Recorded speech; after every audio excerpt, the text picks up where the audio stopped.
보시면 평양 일대에 고조선이 망하고 뭐가 있었다고 했죠? 낭랑이라고 하는 군이 있었다고 합니다. 낭랑, 한 나라의 어떤 지방의 형태의 그 한 나라 낭랑군에서 나오는 아주 특징적인 유물인데 그게 지금 이 와수리에서 발견됐다.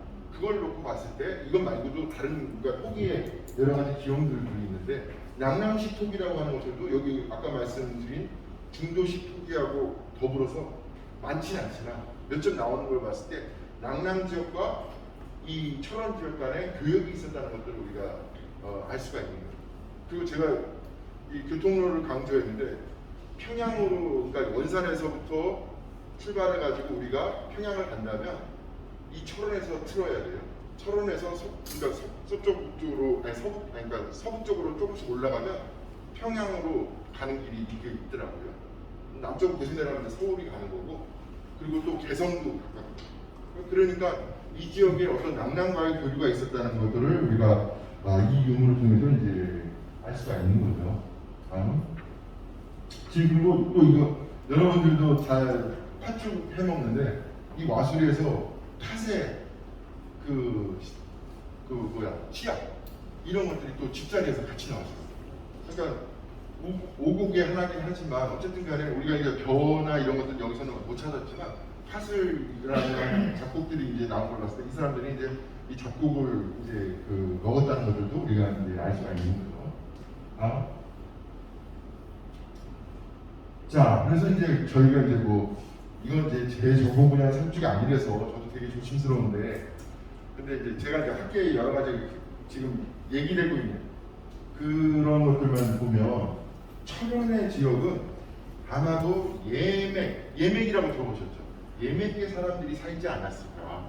이렇게 이제 얘기를 합니다. 그래서 예맥은 여러분들도 들어보셨는지 모르겠지만, 들어보셨겠죠. 근데 이 예맥 쪽에 그러니까 공통에 이제 나중에 생겨지는 국가 중에 하나가 뭐가 있습니까? 예맥의 대표적인 국가 고구려하고 그러니까 이쪽하고 어떤 관련성을 얘기할 수 있는 그 근거가 되거든요. 그러니까 공통의 조상에서 나온 사람들이 고구려하고 여기는 이제 영역이 그 당시에는 여기가 속해 있지 않았는데 아마 문화적으로 같은 어떤 그 계통의 사람들이 그 만주 쪽에 있는 사람들이 세운 거는 고구려고 그리고 그거보다 더 남쪽으로 내려와서 아마 만든 국가가 이 근처에 소국 중에 하나가 있었을 것이다. 그리고 이제 백제가 나중에 이제 그 온조왕이 이제 한강 지역에 이제 정착을 하면서 세력과 영토를 확장시키는데 그 과정에서 아마도 둘 간에 아까 이제 화진한 주거지 얘기했는데 그러한 주거지도 그와 연관돼서 혹시 만들어진 게 아닐까 이런 얘기도 하는 겁니다. 그리고 또 그 고구려하고 연관시키는 그 연구들이 요즘 많이 얘기가 되고 있어요. 이건 어떤 분들은 우리가 쉽게는 그렇게 얘기하지 않아요. 여러 가지 문화적인 것들을 봤을 때 아까 낭랑하고 관련도 많다고 했고 또 무덤자리도 이렇게 그 고구려 지역하고 고구려하고 비슷한 점을 많은 걸 봤을 때 이 사람들이 예맥 쪽이라고 하는 주장하는 학자들도 있습니다. 자, 다음. 자, 그래서 여러분들이 이 빨간색이 뭐냐면 37번 국도예요.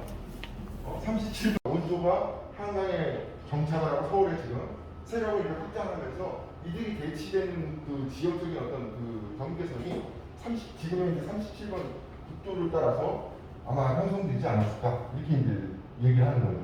다음. 자, 그래서 여기 이제 예맥들의 어떤 소국이 있었다. 아니면은 이제 기존의 어떤 가설대로 많이 발달이 있을 거 아니에요. 그러면서 이제 그 한 나라의 어떤 그 선진적인 문화를 백제도 열심히 받으려고 했고, 그리고 또 이쪽에 지역에 자리 잡고 있던 예맥 소국이 됐던 마한 소국이 됐던 이쪽의 그 정치체도 열심히 그런 것들을 받아들이고 교류하려고 했다. 이렇게 이제 우리가 얘기할 수 있는 거죠. 자, 마지막 슬라이드 아닌가요? 자, 그래서 이제 마지막으로 제가 이제 말씀드리고 싶은 거는 철원은 고고하게 고고다. 근데 아직까지 밝혀진 것들로 봤을 때는 진짜 빙산의 일각인 부분밖에 아닙니다. 그리고 여기 물론 이제 후국으로 태봉국이라고 하는 것들이 더 이제 그 중요한 것들이 있긴 하지만 그 이전에 심지어 이 선사시대만 보더라도 앞으로 이제 굉장히 많은 것들이 그 준비 과정을 굉장히 좀 철저히 해야 된다. 뭐 이건 제가 철원신문에서 어려운 건데 이쪽을 따라서는 정말 환동해권이잖아요. 그래서 이렇게 해서 일본 연해주 해가지고 러시아, 중국 해서 하나의 그 교역권이 생기고 이쪽은 한서해권이라고 해가지고 중국에서부터 이 서해안을 뒤둘러싸는 이런 교역권이 생길 텐데 여기 이제 철도들도 이미 다 나와 있고.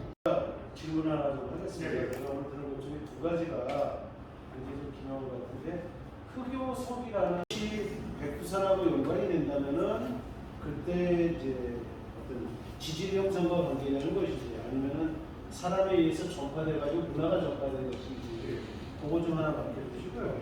그다음에 조금 아까 와수리 유적에서 그 흑요석 같은 경우는 그 여기가 그 흑요석이 백두산 남들한테 보여주기도 하고 뭐 자랑도 하고 싶잖아요.